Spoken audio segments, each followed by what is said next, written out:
might need to get my hearing checked, because Let's Hear It from the Boys is back with another episode. I'm Alex. You need to get something checked. I'm Justin. I'm Pete. And we are going to be talking about the third episode of Gen V. #ThinkBRINK. If you haven't checked it out on Prime Video, please go watch it because we're going to spoil the heck out of it. But brief bit of recap before we get into the episode. Leading in here, we have found out a little bit more about why Golden Boy killed himself, as well as killing Brink. Marie has been dubbed the guardian of Godolkin University.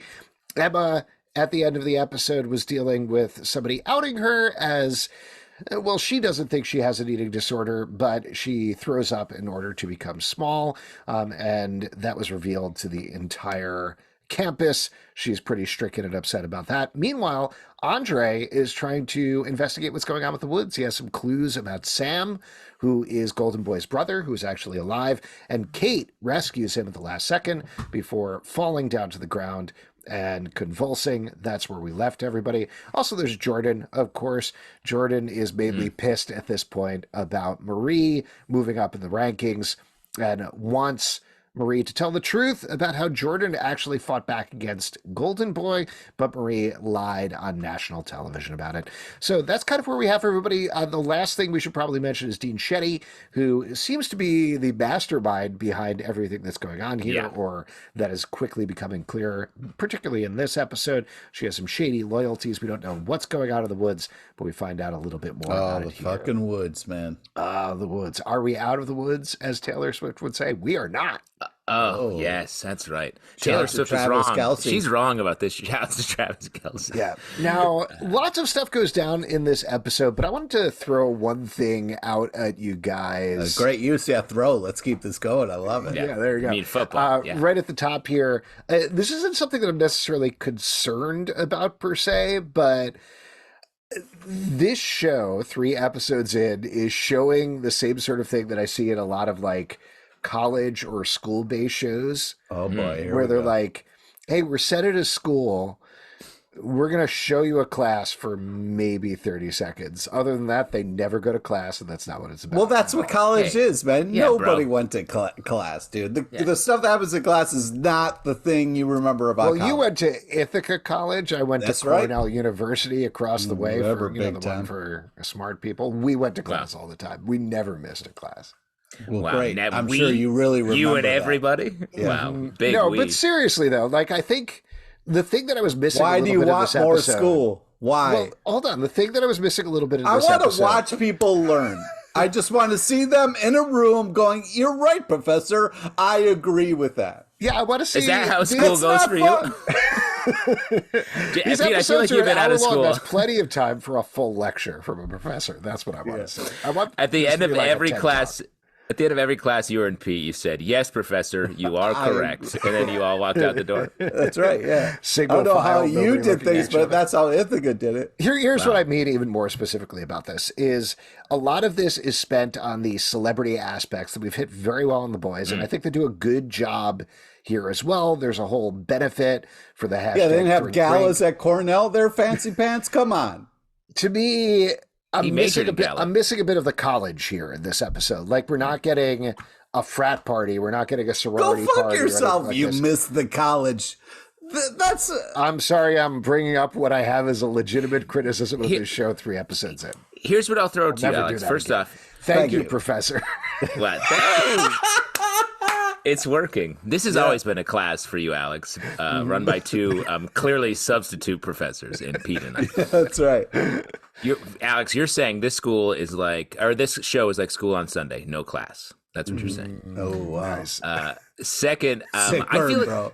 I feel like it's on purpose. I feel like the point of this is, why do they have to go to class? What they actually need to let's learn take a is break and, how to get to the top of the rankings, how to do a press conference. I think maybe it's a little intentional that like the real education here is all of the bad things that they're doing and learning how this world works. 100%. Yeah, get them, Justin. Get them. Here's what I think. Again, not to keep driving home, we can move to the other stuff because generally, again, I like this and I'm enjoying the show.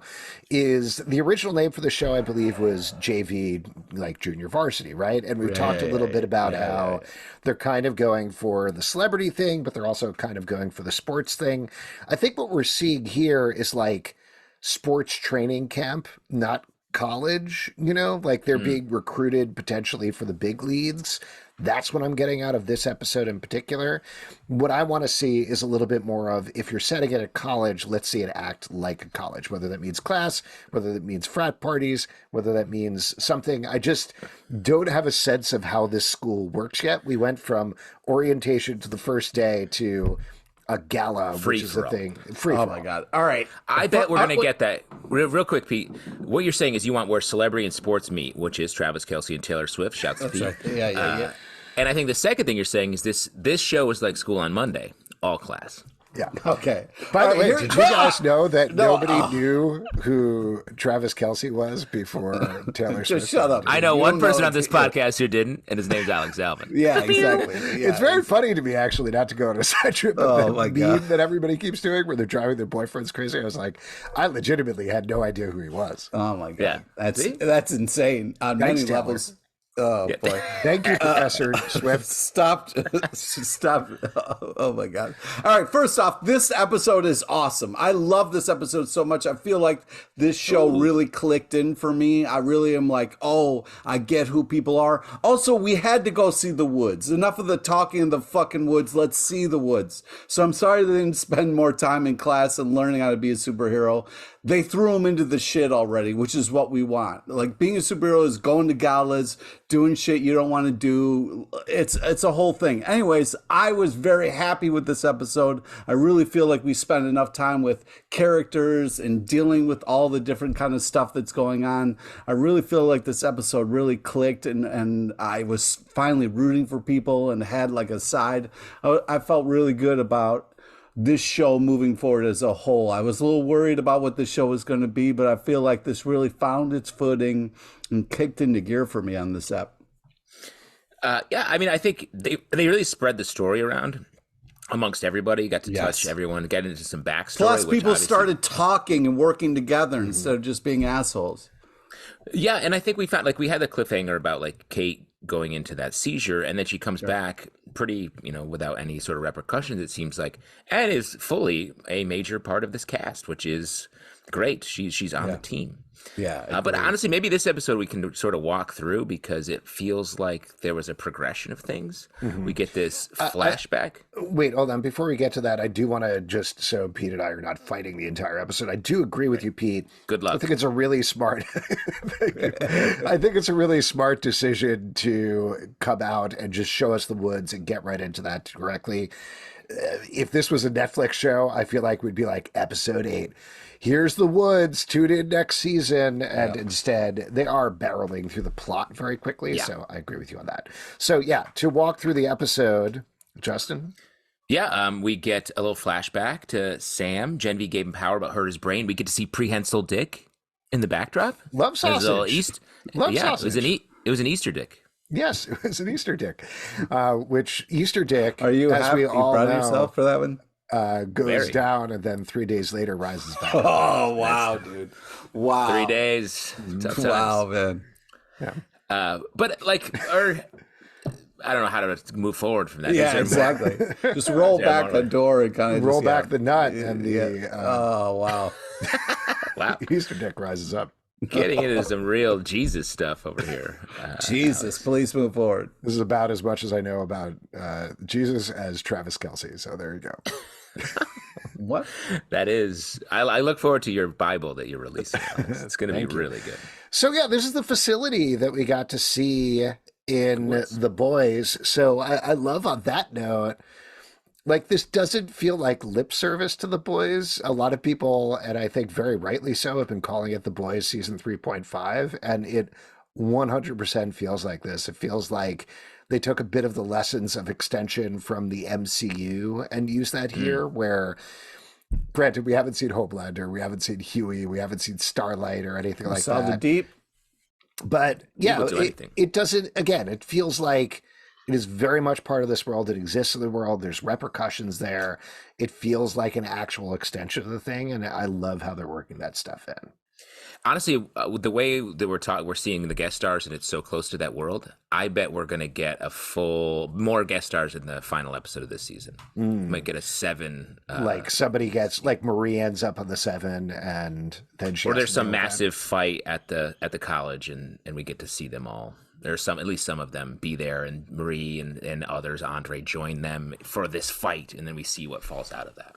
Yeah, but we do get to see these flashbacks like you're saying. What do you think the point of those were, other than establishing Sam was at this facility and then Cate and Golden Boy were bummed about it? Well, giving us a more on Golden Boy. We just lost Golden Boy, so seeing what he died for, seeing a little bit of his connection to everything that was going on, we're kind of still piecing that story together. So yeah, it was nice to kind of get a little screen time with Golden Boy, even though we lost him. But yeah, I appreciated the fact that we're seeing the woods. We're also seeing a lot of Sam, and I do like what they're setting up. But with Sam's struggle, what he's going through, why he feels the way he does. But Sam and Emma, I love them together. Magic. Yeah, a little rom-com. And what I would argue is that maybe Sam is the true Golden Boy. Ooh. What do you mean by that? I think he's like the Golden Boy that died felt like he had a little bit of imposter syndrome, or he was like, there was something going on with him where he just wasn't ready to be doing what he was doing, and he sort of crushed under the pressure and the loss of his brother and all of the bad stuff. While Sam feels like he's coming the other way. He's been through some real shit and is going to come out and be maybe the hero. That brings up a good point. Guy and punched his fist out of his mouth. That was. And how did you feel about the fist through the mouth thing? Because just from we saw that in the trailer. That was in the teaser. You're talking about physically, though. How does he do that? Like he shows his guns, right? Like he's like, nope. No. I'm just saying when I was watching beach through your mouth, up through your butthole, I guess, and out your mouth. I just feel like as a little special effect, I was like, it almost worked. For me, it didn't quite. It was just a little like the mouth. I thought it was fun. I mean, that's the boys' fun. Yeah. That's fun that you expect from Justin's just saying, I love the visual. Justin's just saying physically, how do you punch up and then out of somebody's mouth? Yeah, I just don't know how his arm would have to be like stretchy or something. Again, yeah, exactly. Yeah, he's got a stretchy arm. Which way to the beach? Up your butt. Oh, wow. I like how you're really flexing, Alex, and trying to make it He really is flexing. I know. I feel like his fist is coming out of my mouth. Yeah, for anybody listening on the podcast, I got one of those droopy cartoon muscles where I try to make a muscle that is the opposite of it. We got 3 pre-spinach Popeyes on this podcast.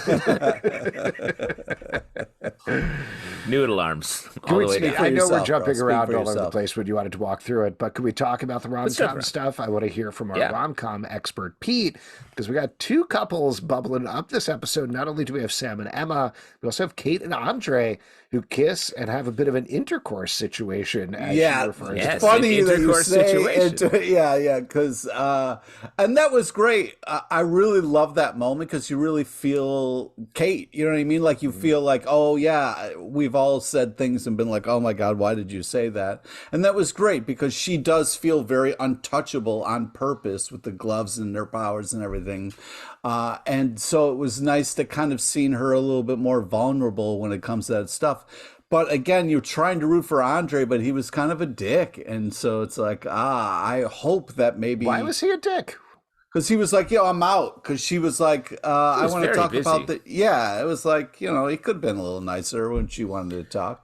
Well, and as your rom-com eye, Pete, precious rom-com eye, which of these 2 couples do you feel like has the better chance of going on? You're pulling for Sam and Emma. I mean, they seem like the real main kind of, because both of them you're rooting for. You know what I mean? Whereas Andre, you've seen him skirt a lot of different things. You're not sure if he's going to really kind of be the hero you want him to be, and you're not sure about Cate yet. So, but as it stands now, Sam and Emma are the it couple. We'll see as the season goes on if that fluctuates. I would even argue that maybe Andre. It's hard when you finish talking and then a cricket starts. So is that a cricket? Yeah. Maybe Andre doesn't live through the whole season. Whoa! Why would you think that? Yeah, I don't know. There's some sort of bad vibe over that couple. Well, I think what you might be picking up risks. on is, contrary to what Pete's saying, he's the one character who really wants to be heroic. A lot of that seems to be coming from pushing against his father, Polarity, who is very much doing the. But that's what I'm worried about. He's just doing it as a nephew to his dad. I don't really know. I don't think that's completely that's definitely his dad is very clearly trying to live vicariously through him. That's 100% what's going on. There's a lot of things going on with his dad. I mean, I don't know if I'd say that was the only thing, but okay, all right, I hear you. Sure. Well, the other thing that's going on is he's doing the shaky shoulder dance from Save the Last Dance, right, Pete? You know what I'm talking about. Ooh, nice. What are you guys talking about? Sean Patrick Thomas from Save the Last Dance. He did the dance. I can't do it. I look like I'm a Muppet walking, trying to walk. You do look like a Muppet walking. That's a perfect description of you. You're very active on this. You've been flexing. Now you're doing a Muppet walk. Yeah. What's next? Just try to move my body, man. I just want to say, gotta get those steps in. If I can't do it during our podcast, when can I do it? You're right, Professor. Okay, give me that body. Yeah, so he's pushing against that, and I do think there's a sense of no, I'm going to be a hero where my dad isn't being a hero, but at the same time, he goes to his dad in this episode and says, listen, there's some bad stuff going down. You got to help me, which is when he finds out his dad knows everything about this, of course. And I think by extension, pull in, kind of whisper in your ear. Ooh, it's a great moment, but I think that's the thing that drives home for me is that Andre is trying to do the right thing. It's not just all about his dad. You were the one. You broke my heart. That's part of it. That's part of his motivation there. But also a large part of his motivation is his best friend died in a fiery explosion. He doesn't know why, and he wants to do the right thing in front. And you had to rip open the dick of a statue to get the information. You know what I mean? Absolutely. That was last episode. He's been through a lot, is my point. Pete, I don't remember seeing a dick in there, just so we're clear. He ripped open a crotch of a statue. Don't say like that didn't happen. You make it sound like there was an actual bunch of organs underneath there, and it's just so you know, statues don't have body parts underneath what you see. Well, where was the secret hidden? You got to watch. Where would you say the secret was hidden then? You got to watch the Amazon X-ray thing, because they tell you that he opened up the crotch and then 3 days later the dick right out. Yeah, exactly. Whoa. It was safely trapped within the pelvis. Is that secret? Yes. Anyway, my point, to wrap it back up to what Justin was saying, I think if Andre right now, at least in my opinion, is the clearest hero on the show, that puts him in prime position to either turn bad or get something bad happen. Yeah, bad vibes. Well, and while we're talking, it's definitely not the clearest hero. Who do you think is? What do you have against Andre? I don't get it. Yeah. Emma's the clearest hero. Really? She's sacrificing herself to go save Sam, person she doesn't even know. I mean, come on. She's high. Do you identify with her because she's high? Is that what's going on? Who cares if she's high? She's still doing it. That's not like she wouldn't not do it. This is the thing. I don't trust Emma because she smokes marijuana, which we all know. Oh, my God. Hey. Right, Pete? Whatever, Cornell. Yeah, you're radiating extreme narc energy. Ever used any drugs? We all went to class on time, but we never used any. Sounds fun. Yeah, sounds awesome. Very fun. It was very fun because we learned and prepared ourselves for the workforce. Yeah, you're doing great. How nice we all ended up in the same podcast. Yeah, exactly. You're not. How nice I'm sitting in my basement talking about a superhero show. Yeah. I think we all succeeded in different ways. A superhero show for teens. That's a lot of our programming. I don't know why you're Emma's journey. Emma's, no, I'm hating on myself. I'm self-hating, which is what motivates me to be a podcast hero. Take it away, Justin. I was gonna say Emma had quite a journey. We met her momager, nice mom. Yeah. Who, if she's the hero, she definitely is sort of going through her own version of the woods, and that her mom sucks.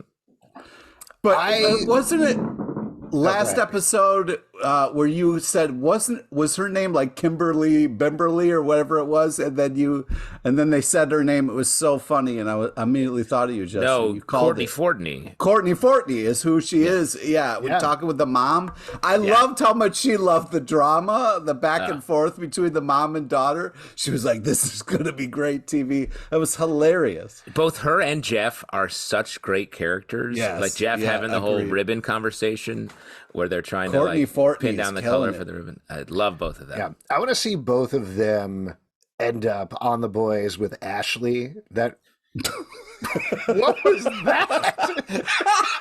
What just happened? Just to say what happened. Alex is in the middle. We record this podcast on Zoom. Alex is talking, and his little rectangle filled with balloons. What was that? I don't know. Was that? Did you do that? No, I didn't press anything. I was talking to Justin.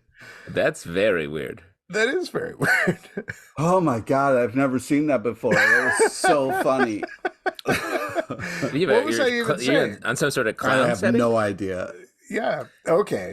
Maybe it's Courtney the first time Fortney? I've logged onto Zoom during my birthday month. So they're like, "Hey, that's happy right. birthday!" It's also my birthday month, and I got nothing. Oh man. Oh, you Any guys were second born now. the same month. Yeah. Probably the same age. I would love to see them in working with Ashley. I think that would be Balloons. a great trio. That would be very fun.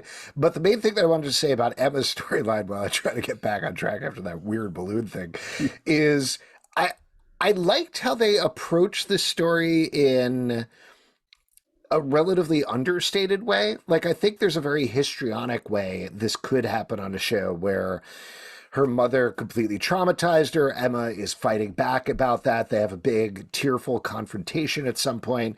Instead, they underplayed it, and I think laudably so, where the mom clearly put her in a place where, like she says, she taught her to throw up. I think we're getting closer and closer to the fact that whether Emma thinks it or not, she does have an eating disorder that at least was in part encouraged by her mother. But Emma is dealing with it, and she's living with it, which is what I'm really hoping the show's going to deal with it in a cool way where like Emma comes to some understanding and ability to deal with her kind of, you know what I mean? But it's a very tough situation for her mom and her, and the back and forth between them. Mm-hmm. I don't know, but I'm really enjoying it. I don't know why I identify with it or like it so much, but it's very fun. Well, because I think it's realistic. Like, we don't have these dramatic confrontations with her parents. On the opposite end of the spectrum, we have what's going on with Jordan this episode with their parents. And her parents, shows up. Yeah. And Jordan, we meet initially is having very hilarious sex in their dorm room. Parents show up. Parents only see Jordan as male, as a boy, or at least the father Well, you should does. say Jordan is having sex with the guy as female. The guy like fully kitty prides out of the room. Very funny. And then and then everybody Jordan starts screaming transforms. in the next room. It was great. very funny. Yeah, very funny sequence. But we do get a little bit of a showdown there at the party where Jordan transforms from boy form to girl form and confronts their father about this. That is the sort of thing, and again, I think like this is fine, but that's the sort of thing I would expect from a drama, that sort of scene where the father is struggling with it and doesn't accept who Jordan is. Jordan is confronting their father about it, versus the way the Emma scene is played, which I thought had a different layers to it and different nuance. So I'm glad we didn't have both of those things at the same time. They gave them different variables, and that's not easy to do. Yeah, and I also it felt real as far as like what they're both struggling with and kind of the parents' reaction. And so like, yeah, I was kind of for this insane like dick comedy show, you know, the fact that they're kind of doing a pretty good job of like not sugarcoating how rough it is for people to deal with this, you know, a little bit of a tip of the hat, because it's like, good for you. This is nice, you know. Well, and I do think it's handled. Both these separate issues are handled in like just a way of pushing the story forward and the character. Like it's not really dwelling on it for like It's not preachy. It's not it's not over the gimmicky. top. It feels very it feels very kind of like okay, this father wants his son and he doesn't understand why his kid just won't be his son, and the kid's like, why the fuck do I got to be who you want to be? Why can't I be me? It's good. It feels very real, so it's nice. Yeah, I mean, to just say one last thing about this, and then we can move on. Maybe we'll talk about Marie next. We haven't talked about her. Great really. choice. Great Thank choice. you very Let's much. talk about Marie. Well, hold on. The last thing that I wanted to say about this is the way the show. We talked about this over the past couple of episodes. The way the show is tackling issue-driven storylines is a much more modern perspective on it. I think, like you guys are saying, where non-binary is a thing that is, and eating disorders is something people live with and deal with. And we didn't really deal with the self-harm too much this episode, but same sort of thing. It's something We talked about it. that it isn't solved with a conversation with your parents and then you move on and you grow from that, like how existed on teen dramas even today, Forever. like 5, 10, forever. Exactly. This is dealing with it in a more, this is something that we are open about. We talk about, we understand that this is a thing of the world. It doesn't need to be a dark, nasty secret. And we're just going to deal with it and then figure out how we can get better from the things we need to get better from, accept the things that we need to accept and move on from there. So again, very laudable. Yeah, Pete. Speaking of Marie, they kind of have that confrontation where Marie kind of says something to Emma, and Emma's like, you cut yourself. You know what I mean? Like very much kind of like to throw it back in her face. But Marie is great. Because Marie finds Emma very too small. Yeah, like, way too small. Like having to fight off ants and stuff, which is, she's gone too far. Real quick, do you think, who would win in a fight? You or an ant, Pete? Oh, I mean, that's tough. I don't know how big I am. Do I have the strength of a full-grown me, or is it, you know what I mean? No, like, it's I don't just know you. all the It's just you, the way you are now versus an ant. A regular. I can take it. You can win? Yeah. Now, would it be easier if you were small or the ant was big and you were fighting the ant? Ooh, if the ant was big and the ant has that kind of like 8-time body strength, that might be a real confrontation. But anyways, I do like the choices that Marie... Real quick, just to follow up. Fuck, marry, kill. An ant, another ant, or a third ant. Go ahead, Pete. Yeah. An ant, your great aunt, or Just don't talk. Man. Ant-Man. Anyways, I think That would be Marie... delightful. Married to Paul Rudd? What a delight. Every day would be a joy. Marie, in this episode, is making great decisions. I really like the choices that she's making. She's kind of owning the fact that she fucked up before when she was kind of cornered. So it was nice to see her and Jordan kind of connect and talk a little bit. And there was a funny moment where they were all sharing, and then Jordan was like, I killed my grandma. And they were like, no, you didn't. She was like, yeah, but I was feeling left out. You know, like, I like that, the fact that they were all finally in the same room, talking to each other, sharing. It was just very powerful and cool. And I also think that's a big part of college, is getting to know other people, their issues, and what they're going through. True. That's true. They were coming together as in your face. How's that for college? People getting to know each other. So I'm sorry, you're saying you talk to people in college? That's right. Now we're getting somewhere. It doesn't seem right to me. Yeah, you were a mime the whole time when you were in school. We had so much time for class. And they come together as a team at the end. Yes. And I really like that, and that's really setting up a lot going forward. How about Kate's story in that section, which was devastating, about her brother who she pushed, coerced, and then he was gone. Like, that was just such a small chunk, but man, that really left a mark. That, to me, drove home something that I can't remember whether we've talked about on the podcast yet, but in the original Boys comics, not these characters actually, but like this general idea started as a thing called the G-Men that was led by a guy called Professor Godolkin, which was a parody of the X-Men. Yeah. None of the characters are related to any of these other characters, really, for the most part. But it seems like they took that idea, that germ of an idea, and pushed that forward into, particularly now we have Marie's story is straight up a at 13 trauma getting your mutant powers story. Cate's story feels like that as well. It's the same sort of thing as like classic X-Men, classic mutant stuff. And I love that. Like, I think that's a great space for this show to live in. Also, Marie's story is about like the fact that, you know, what's going to happen with her sister. You know what I mean? There is that kind of classic story, but she has this separation for her sister of like, we don't know how her sister feels about her. And, you know, so we got to go, we kind of. Well, I'd also throw out there that we don't know what happened to Kate's brother. That feels like he could have died possibly, but there's also, he could be out there somewhere. Like, that's a dangling plotline that I think is too good to not follow up in some way. Maybe not this season. Maybe if it gets a second season or something like that. But you don't just say like, oh, my brother went out in the woods and I never saw him again, and not have him show up at some point. Yeah. And maybe the sister, maybe that's a good like thing we'll hit on later in the season. Just continue to talk about Marie though. Let me just set this rule. Anytime you're getting chocolate pancakes from someone, they're trying to screw you. They're coming for you somehow. Yeah, so that's how you know the Dean. Well, I'm going to do a little caveat to that rule. It's if the chocolate chips are exterior to the pancake. If the chocolate chips are interior to the pancake, no problem. You're good to go.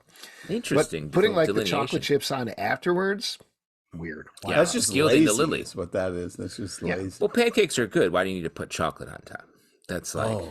Have you ever had of this thing called a s'more? It's just too much. What are you talking about? Marshmallows are fine, and chocolate's fine. Why don't you put it all together? No, you need the graham cracker for the sandwich part so you can eat it and enjoy yourself. What are you talking about? It's very funny to me after all these years. I know exactly what will bait Pete into being outraged. And coming out against s'mores, easy. Food is a big trigger for me, Pete, buddy. never watch a movie called The Menu. You'll hate it. Oh, I won't watch it. I will not watch it. Anyways, listen. Speaking of baiting me, I love the shout out from Jordan's parents. You might hate them, but they're from Rochester. So speaking of food, and just shout out to Garbage Plates and the Ra-Cha-Cha getting a shout out in the episode. I don't know if all those words were said in this episode, but sure. But that's nice. They did say they were from Rochester. We don't know if they were talking about Minnesota or New York, but I'm a here my city. You know what I mean? Mm-hmm. Nice, absolutely. I really like the scene also with Marie and the Dean when they're getting all those cards. The line, "Scan this QR code for an NFT of my card." Such a great joke. Again, this show just crushes in all the joke departments.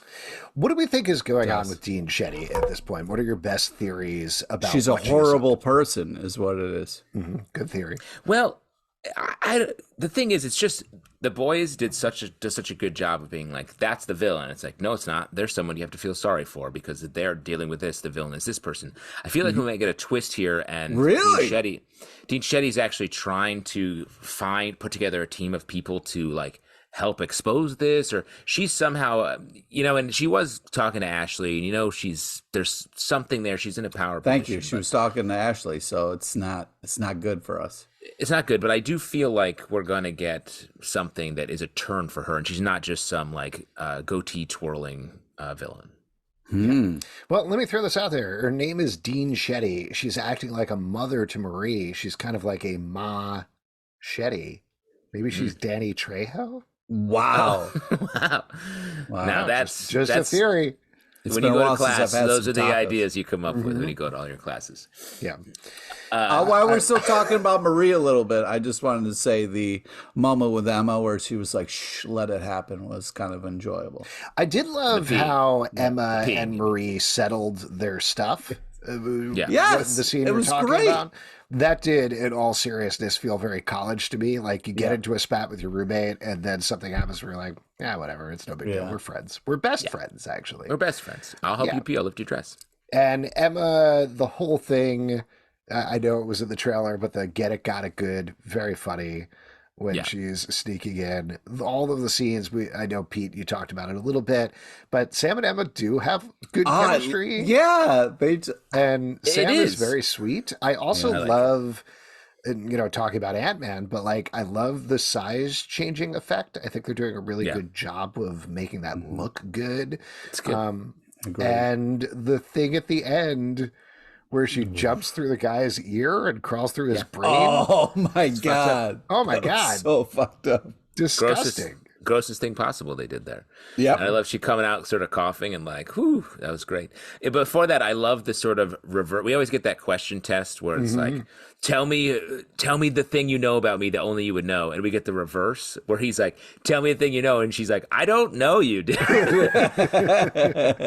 thought that was a really good use of a cliche on its head. And especially the like, well, you're a white guy. It must be Godfather, Star Wars, or Shawshank. Yeah. Great. And then the fact that he said Waterworld is such a great fourth movie to say. Just really, really great writing all across the board there. Yeah. Yeah, agreed.